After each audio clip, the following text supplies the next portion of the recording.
This is Epic Book Recaps, a podcast that offers complimentary audio summaries of influential nonfiction books, making learning a smarter experience. The 80/20 CEO by Bill Canady. In the event of an impending airplane crash, a pilot must possess a clear plan of action to avert catastrophe. These strategies are learned well in advance of taking flight, enabling the pilot to instinctively employ them during critical moments and ensure a safe landing. This response is not a reflexive reaction, but rather the result of acquired knowledge and honed skills. Similarly, in the world of business, a CEO must adopt a strategic approach to rescue and revive a failing company. Rather than hastily attempting to solve individual problems, it is imperative to address the underlying strategies that have led to their emergence. By adhering to the following guidelines, one can effectively redirect a struggling business towards a path of prosperity within a span of 100 days. The implementation of the 80/20 principle will simplify operations, allowing for a more streamlined and efficient approach. Furthermore, these actions will position the enterprise for sustained profitability and future growth. If you are determined to fight for the success of your business, prepare to embark on this transformative journey. In response to a declining business, it may be instinctive to reduce costs by downsizing employees, closing departments, shutting down plants or campuses, and disposing of non-strategic assets. However, such actions without a well-thought-out strategy can cause chaos and further harm the business. To effectively rescue your business, it is essential to gain a deeper understanding of its intricacies. Instead of relying solely on cost-cutting measures, focus on acquiring more information to make data-driven decisions. Embark on a comprehensive 3L tour throughout your company. 1. Listen. Arrange meetings with employees and conduct one-on-one sessions with key managers to solicit their insights on the current state of the business. Ask them about the performance of different aspects, identify strengths and weaknesses, and uncover potential threats. Analyze and compare these findings with the company's goals and past growth history. 2. Learn. The information gathered from these interactions will provide you with a clear understanding of urgent issues, critical topics, and potential weaknesses. Identify your key priorities and disregard less significant and non-urgent matters. 3. Leverage. Take proactive steps to address urgent issues, such as reallocating employees from peripheral projects to support core business objectives. Strategically outline actions that can yield positive outcomes for non-critical but crucial matters. As a CEO, it may be tempting to believe that the solutions to your business problems are glaringly obvious. However, these apparent answers can sometimes divert your attention from the bigger picture. Therefore, it is crucial to view the 3L tour as a valuable investment of your time, enabling you to gather as much information as possible. During a crisis, censorship and bureaucracy can hinder progress. Encourage employees to openly voice any issues they may have, as their honest input is invaluable. Now armed with a deeper understanding of your company, you can define its path to success. Success for a business can be measured in quantifiable terms. For example, determine the revenue target necessary to make the company profitable and competitive in the future. Apart from numerical benchmarks, craft a compelling vision that empowers your employees to navigate through challenges. People are motivated to fight only when they believe in something worth fighting for. Therefore, it is your responsibility to reignite their enthusiasm with clarity, purpose, and a tangible plan of action. Once you have gathered all the necessary information about your business, it becomes imperative to discern where to focus your efforts and what areas can be overlooked. The renowned 80/20 principle, also known as the Pareto principle, sheds light on the fact that 80% of the returns originate from just 20% of the effort, and vice versa. Therefore, your primary task is to identify the most rewarding endeavors and streamline everything else. A useful technique to achieve this is by segmenting your customers and products into quadrants. 1. Begin by collecting sales data from the past year, including details about products, customers, costs, revenue, and profits. 2. Organize the products in descending order based on their sales figures. 3. Divide the list into 4 equal parts, each accounting for 25%. 4. Analyze each part to determine the total sales, percentage of total sales, profit margins, and the highest and lowest sales numbers.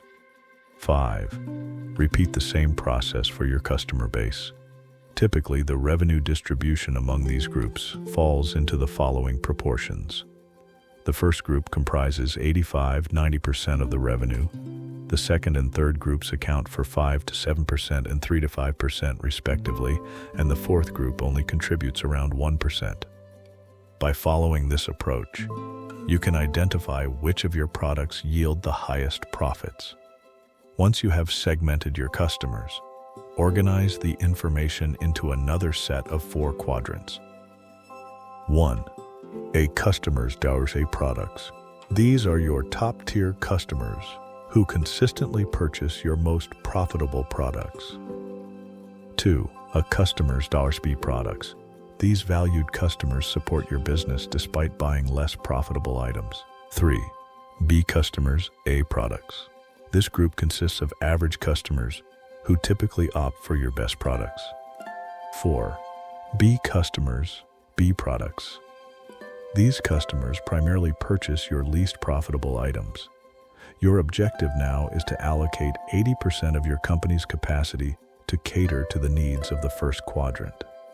This involves investing in personalized communication, offering discounts and loyalty programs, and enhancing the quality of your products.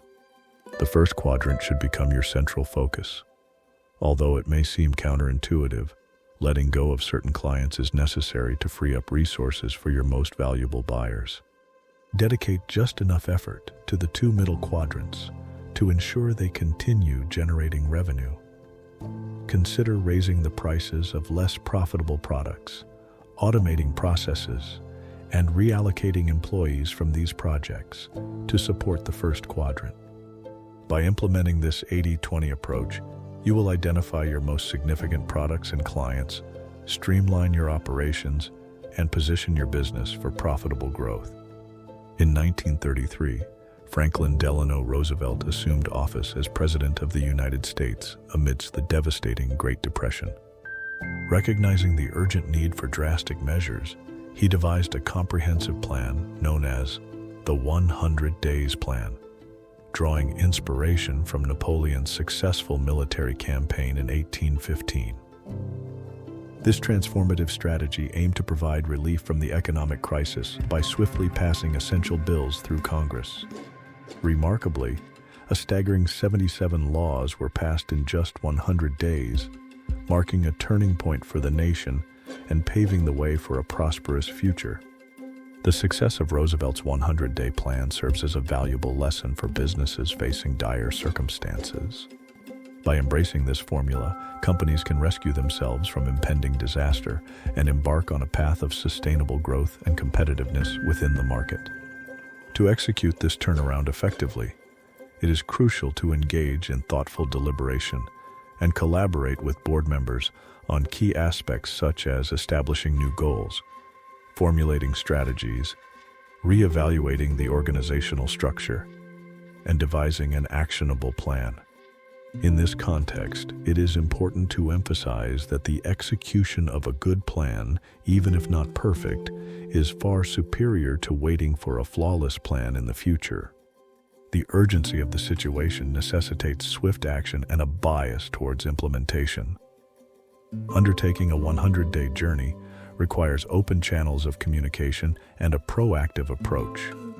While ambition is essential, it is equally vital to assemble a dependable team capable of executing the envisioned purpose. Efficient communication is indispensable for avoiding misunderstandings and ensuring the success of the endeavor. Therefore, it is advisable to conduct 3 types of meetings throughout the course of the 100-day plan. Firstly, an introduction meeting should be held to acquaint employees with the 100-day plan. elucidating its significance and answering any questions they may have. One-on-one sessions with management can also be arranged to provide them with additional context. This initial phase is crucial for fostering understanding and alignment among all stakeholders. Secondly, periodic course check meetings should be conducted every few weeks to evaluate the progress of the plan. Gathering data and feedback during these sessions allows for monitoring the trajectory of the implementation and making any necessary adjustments or corrections along the way. This continuous evaluation process ensures that the plan remains on track and maximizes its potential for success. Lastly, as the 3-month plan draws to a close, a comprehensive review meeting should be held to collect reports and analyze both the accomplishments and mistakes made during the journey. The focus should not solely be on generating reports, but on utilizing them as a catalyst for change. Reports that include actionable suggestions and recommendations can drive improvement and facilitate the attainment of goals. During these meetings, it is imperative to effectively communicate the reasons behind the significant changes being implemented within the company. This is an opportune moment to inspire employees, emphasizing the importance of their dedication and unity during this transformative period. By fostering a sense of purpose and alignment, businesses can harness the collective efforts of their workforce and achieve remarkable outcomes. In conclusion, the historical significance of Franklin Delano Roosevelt's 100-day plan during the Great Depression offers valuable insights for businesses seeking to navigate challenging times. By adopting this formula and addressing key aspects such as goals, strategies, structure, and action plans, companies can rescue themselves from dire circumstances and embark on a path of prosperous growth. Through open communication, continuous evaluation, and a focus on actionable improvements, organizations can achieve remarkable transformations and create a unified and motivated workforce ready to overcome any obstacle. Step 1. Establish a fresh objective. Setting a goal can seem overwhelming, but in the business world, it becomes more structured. Instead of leaving success as a vague concept, it needs to be visualized and quantified. Bill Canady emphasizes the importance of articulating objectives in numbers. Take 10 days to gather information about your company's performance and define a realistic and attainable goal. It should be explained to others why this goal can be reached. However, growth should not be the sole focus. Not all growth is beneficial, as it can drain resources without purpose. Strategic growth is necessary to ensure profitability. While setting a 3 or 5-year goal, create smaller objectives that align with the ultimate purpose. Regular report meetings should be arranged to track progress and make necessary adjustments. Step 2. Develop a new strategy. Once you have determined where your company needs to go, carefully consider how to get there. If your company is in crisis and needs a quick boost, simplification should be the chosen strategy.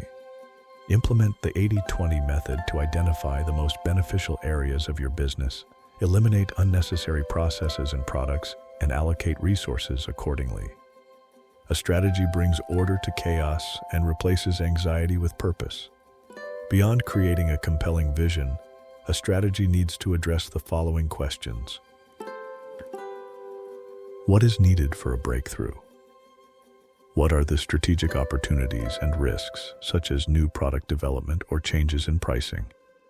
Ultimately, what are the key intentions and ideas that must be prioritized?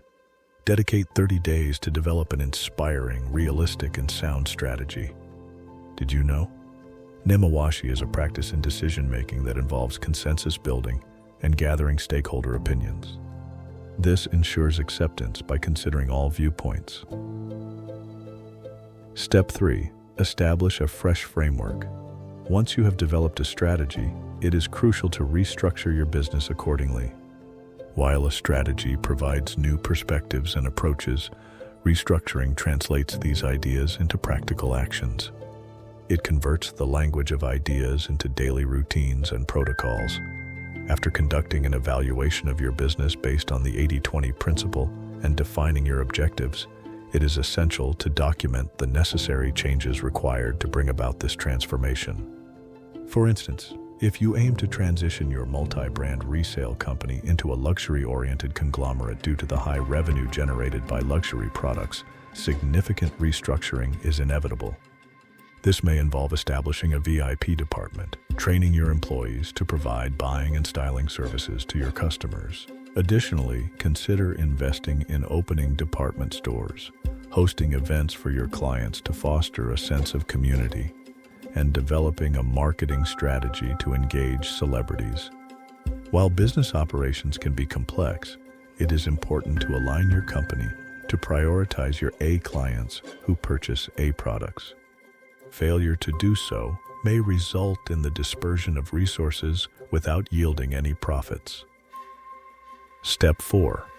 Outline a detailed action plan. An action plan breathes life into a business strategy by specifying the who, what, and when of each component of the plan.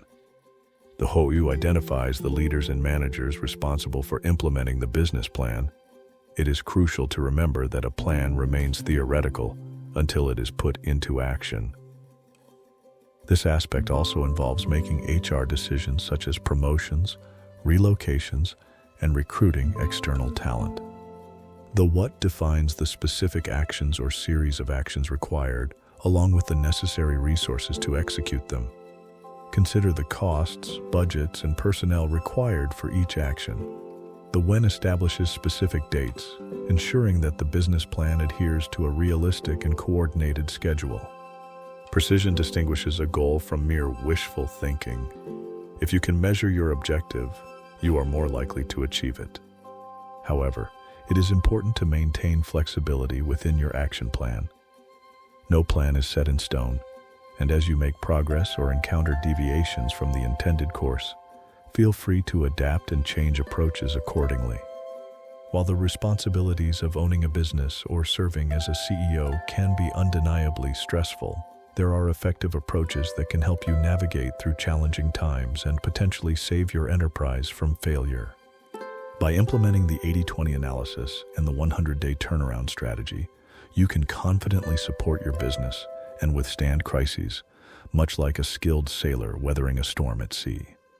To begin, conduct an 80-20 analysis of your business or any aspect of your life. This involves identifying the 20% of actions and investments that yield 80% of the overall return. By focusing your efforts on these key areas, you can maximize efficiency and prioritize tasks that have the greatest impact on your business's success. Next, embark on a 3L tour of your company to gain a deeper understanding of its inner workings. This involves taking a comprehensive look at your organization's structure, processes, and operations. By doing so, you can identify any areas that may need improvement or realignment with your vision and goals. If necessary, make the necessary changes to ensure that your company's structure is optimized for success. Additionally, review your business strategy and apply the who, what, and when method to each objective. This involves determining the specific actions and individuals responsible for achieving each goal, as well as setting clear timelines for completion. By breaking down your strategy into actionable steps, you can ensure that progress is made and that your objectives are effectively met. By following these approaches, you will gain the strength and resilience needed to overcome crises and keep your business afloat. With a strategic mindset and a focus on efficiency, you can confidently navigate through challenging times and steer your enterprise towards success.